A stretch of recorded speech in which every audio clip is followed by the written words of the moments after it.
It's New Things Day, and that means I have new things today. In addition to my normal comic books that I get every Wednesday, which I will show first.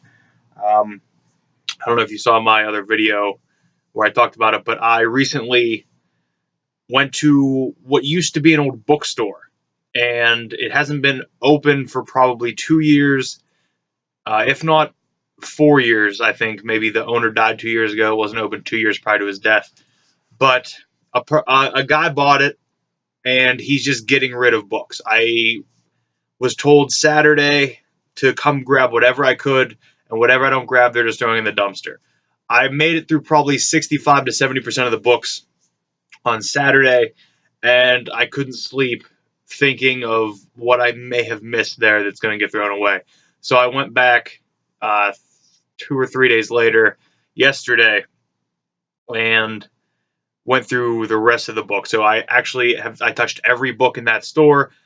Well, it's not a store, in that garage, and I now know that I didn't miss anything. I hope I didn't. I can sleep at least knowing that I don't think I did.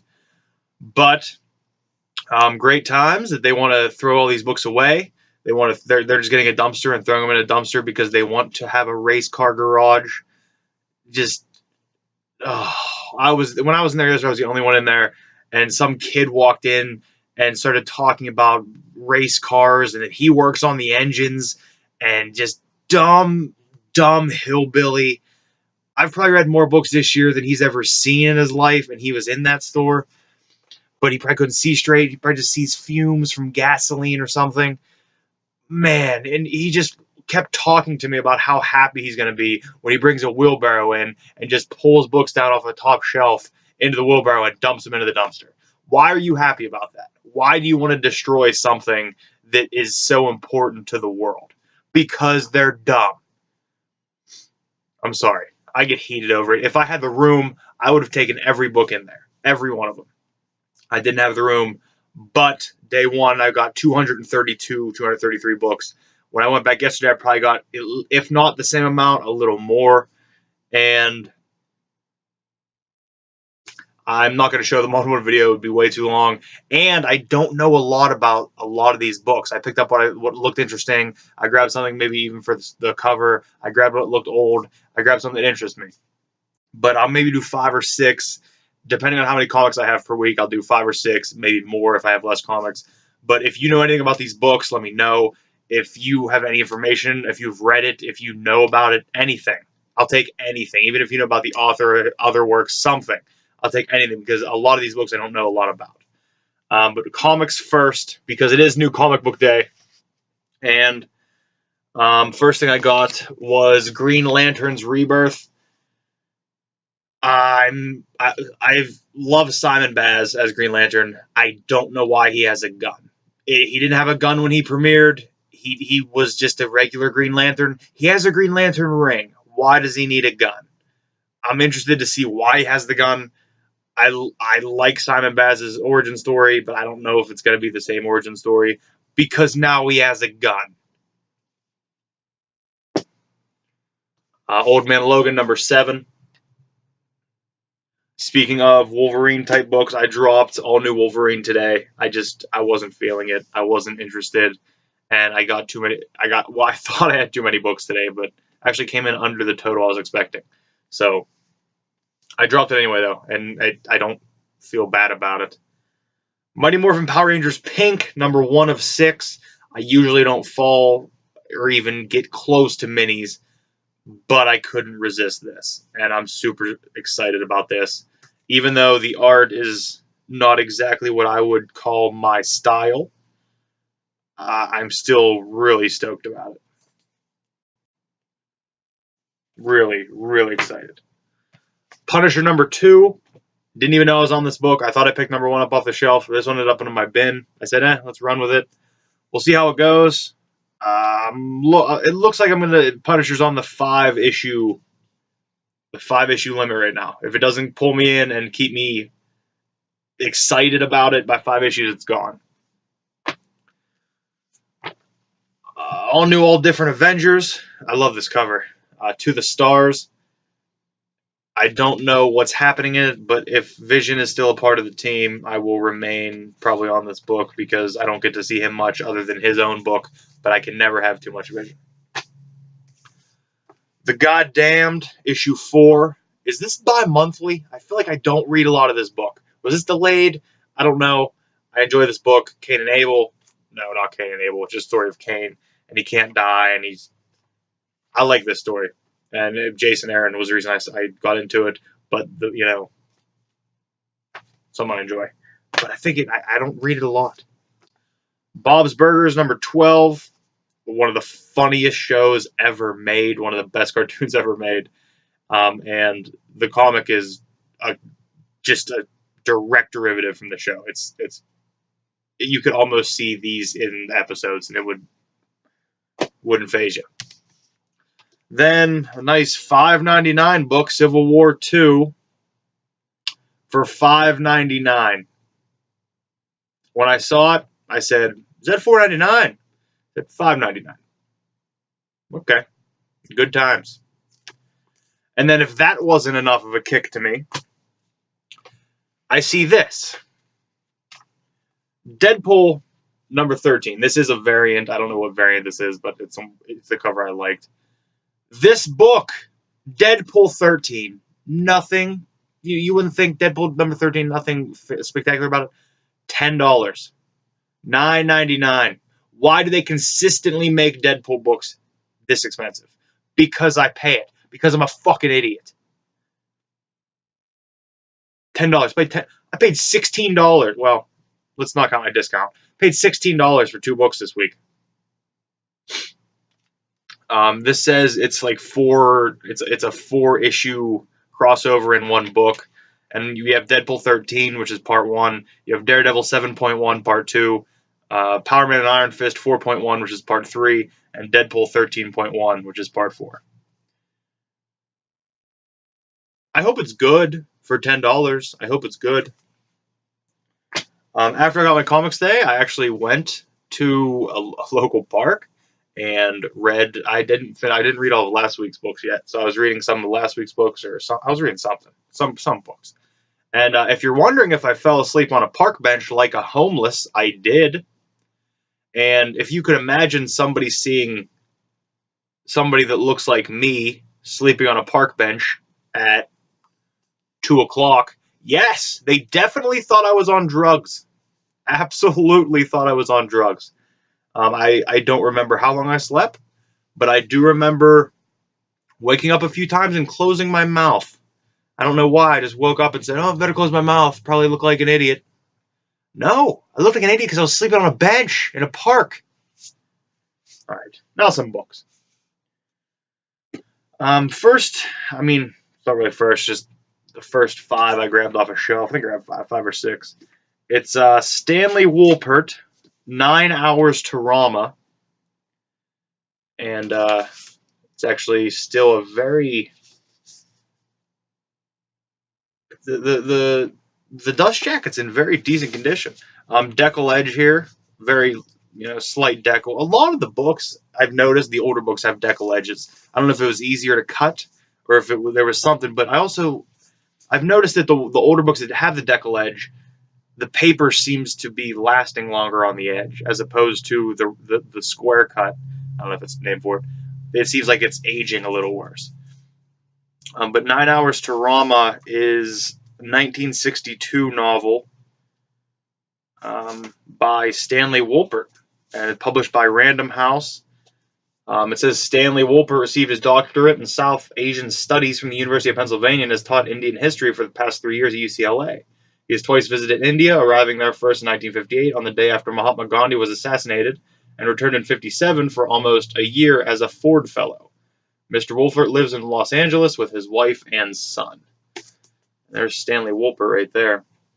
I know nothing about this book, but it's the inside dust jacket says 9 Hours to Rama is a suspense charge story dramatically focused on the assassination of the great man. So it is actually a book focused on the assassination of Gandhi. So it's interesting that he arrived there the day after Gandhi was assassinated, and maybe the world was such in turmoil that he had to write about it. And I don't know. I'm looking forward to read it. I don't know when I'll get around to reading it. I have a lot of books to read, but that's one. Holy shit, so many books. Next, I have Kon-Tiki by Thor Heyerdahl. The author's name is Thor Heyerdahl. And it says 6 men crossed the Pacific on a raft with 80 photographs of the voyage. Severe decollage here. Severe decollage. I like it, though. It definitely works with the book as well. I guess Kon-Tiki was a raft that traveled. They went across the Pacific by raft. On a primitive raft made of 40-foot balsa logs and named Kon-Tiki in honor of the legendary Sun King, Heyerdahl and 5 companions deliberately risked their lives to show that the ancient Peruvians could have made the 4,300-mile voyage to the Polynesian islands on a similar craft. I think I watched a documentary about maybe a civilization, or they still do this. They still try to do this. They build rafts and they still want to recreate the voyage to see if it could be done. There's Thor Heyerdahl right there. Nice, and I love this dust jacket on this. This was printed by Rand McNally and Company, and I think Rand McNally, they did a lot of maps and atlases. This is the 20th printing, and this was, wow, 20 printings on this thing. This was September of 1960 that was printed. So there's 2. Next, we have no dust jacket on this, but it is Mystery Writers of America presents Murder by Experts, edited by Ellery Queen. Little illustration on the cover there. A little dirty.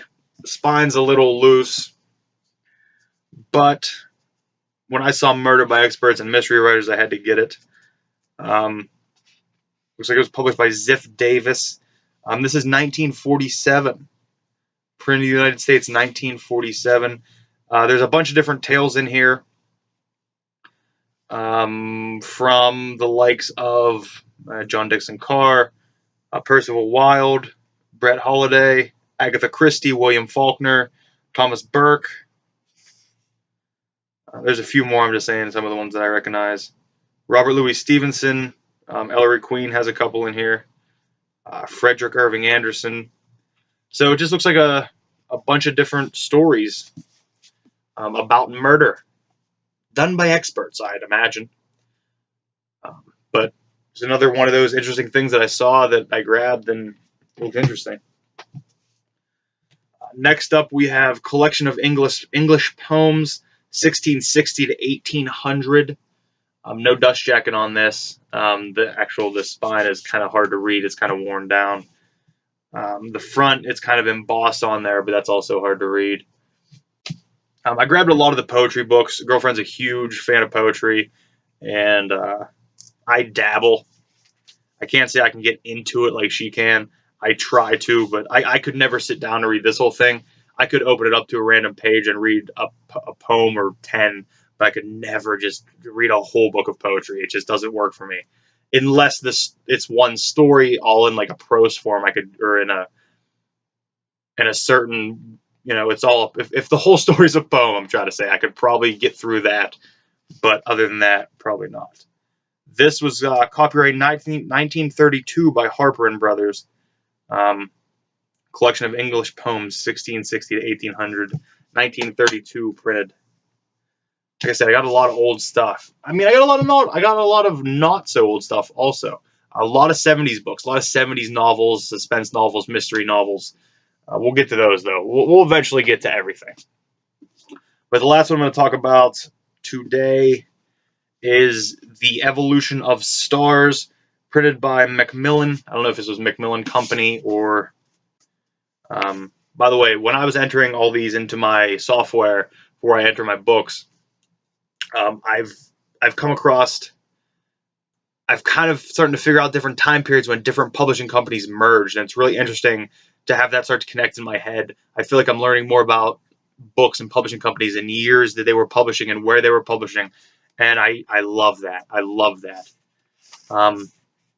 This is copyright 1970. This is a third printing of The Evolution of Stars by, this is The Evolution of Stars, How They Form, Age, and Die. It's edited by Thornton Page and Lou Williams Page. I think this might be a textbook type thing. That's what it appears to be. There's a lot of numbers in here, a few illustrations, but it sounded interesting to me. It looks like this might be Volume 6, Sky and Telescope, Library of Astronomy. Little telescope illustration on the front. No dust jacket, but hardback. I'm so excited. I wish I could have taken all the books. It still hurts me as I'm going to call myself a bibliophile. It hurts that I couldn't take every book. But I'm very happy that I saved the ones I did. I'm very happy that I got some of these old ones. There will be 5 more in the next one, unless there is a demand for a video of some of these. But that's not going to happen. So thank you for watching. And I need more shelves. I have too many books. No such thing as too many books. This actually may get me to start getting involved. I want to learn how to restore books. So maybe I'll actually go out and, not invest. That word is too much money is involved to invest. I might spend some money to figure out how and get the proper materials to mend books and to fix books, to fix spines, to fix covers, to fix just, I want to know how to do it. I want to be able to do surgery on a book and restore it. Much like in The Bookman's Tale, that story that I fell in love with. That's kind of the first time I ever even thought that could be an option to do myself.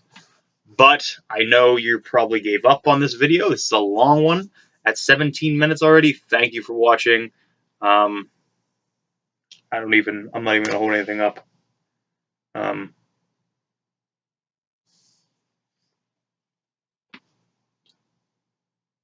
Comics? I'll hold those up. Thank you.